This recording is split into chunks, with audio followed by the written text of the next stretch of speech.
আজকে আমরা কথা বলব কিভাবে আপনি একটা ভিডিও এডিটিং এজেন্সি দিতে পারেন। আমি গত ২ বছর ধরে একটা ভিডিও এডিটিং এজেন্সি চালাচ্ছি অ্যান্ড আমার টিম মেম্বার এখন নিয়ার অ্যাবাউট ১০ জন। Not a huge number but still it is something. তো আমি আপনাকে ওই পর্যন্তই বয়ান দিতে পারবো যেই পর্যন্ত আমি করে আসছি।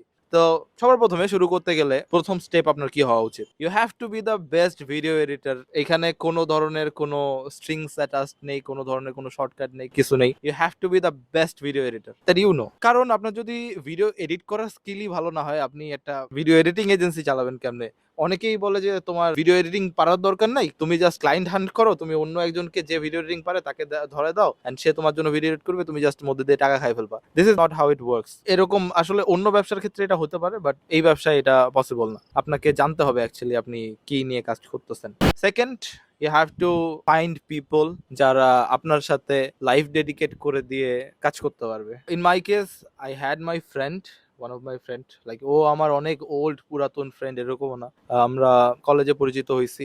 Then from there we started working together and it's been 2 years যে আমরা একসাথে থাকি, একসাথে খাই, একসাথে চলি, বিজনেস একসাথে করতেছি অ্যান্ড ওর উপর আমার অনেক বেশি ট্রাস্ট আছে, তারও আমার উপর অনেক বেশি ট্রাস্ট আছে। ব্যবসা বিল্ড করতে গেলে আপনার সবার ১ম এমন একজন মানুষ লাগবে, অন্ততপক্ষে একজন মানুষ যে আপনার সাথে A to Z পুরা প্রসেসে আছে। কারণ একাই যদি আপনি সবকিছু চিন্তা করেন যে I will get done everything by myself, এটা কখনোই হবে না। এটা কখনোই হবে না বলব না but it is very, very tough. তো থ্যাংক ইউ ফাহিম। 2nd জিনিস, you have to find more people.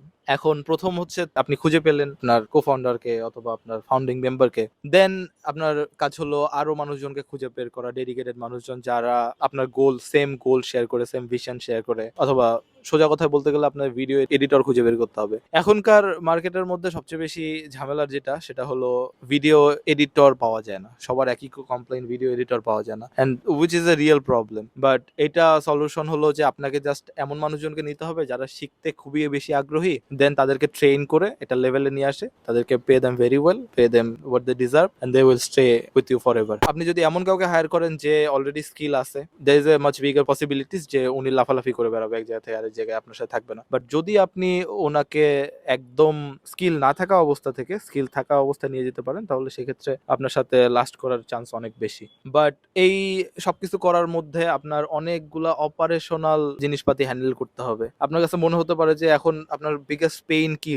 যে ক্লায়েন্ট খুঁজে বের করা, দেন 2nd হচ্ছে এডিটর খুঁজে বের করা। আপনি যখন একটা এডিটিং এজেন্সি দিতে চাবেন, অ্যাকচুয়াল এজেন্সি, তখন আপনার আরেকটা পেইন এড হবে যেটা হলো অপারেশনাল। তো অপারেশন গুলো কি, কি? এই যেমন আপনার ম্যাক কিনা, মনিটর কিনা, চেয়ার টেবিলের ব্যবস্থা করা, লোকেশন খুঁজে বের করা, ঢাকা শহরের মধ্যে একটা ছোটখাটো অফিস বের করা যে কতটা কষ্টের। No one knows better than me. আমি লিটারালি পুরা ঢাকা শহর আমার কাছে ছোট মনে হওয়া শুরু হইছে। আমি ৫০০ থেকে ৬০০ বাড়ি দেখছি যেখানে আমি ভাড়া নিতে পারি কিনা। তো that's a whole nother story but you have to have the mental preparation যে এরকম কিছু হতে পারে, এরকম কিছু আমাকে করতে হতে পারে। বাট আপনি যদি ঢাকার মধ্যে না হন তাহলে দ্যাট ইজ ফাইন।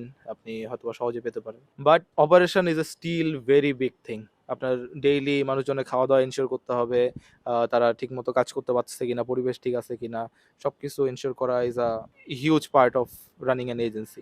দেন আপনার কাছে আসতেছে আপনি ক্লায়েন্টস কোথা থেকে পাবেন? ক্লায়েন্টস পাওয়ার ওয়েজ হচ্ছে you have to build your personal brand and secondly you have to reach out to as many people as you can with value. আপনাকে মানুষকে ফ্রি ভিডিও এডিট করে দিয়ে পাঠাইতে হবে, demo, sample, whatever that you can do. অথবা এটা হলো যে আপনি যদি একটা এডিটিং এজেন্সি খোলার প্ল্যান করেন আসলে, তাহলে সেক্ষেত্রে আপনার এক্সিস্টিং কিছু ক্লায়েন্ট থাকার কথা। তাদেরকে হিউজ রেফারেল বেনিফিট অফার করেন। তাদেরকে বলেন যে ভাই তোমার কেউ আছে নাকি? তুমি ওকে রেফার করো 10 video for free.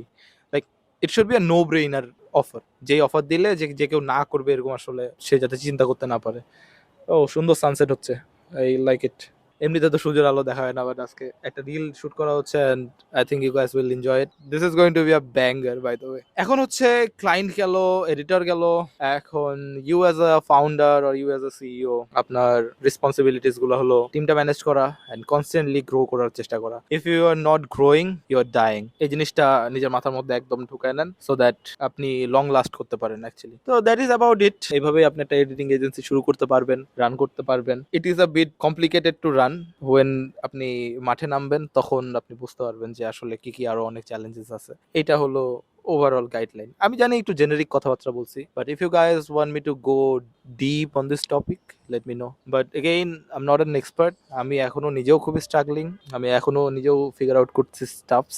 This is just me sharing what I had in me, if that makes sense. Tata, have a nice day.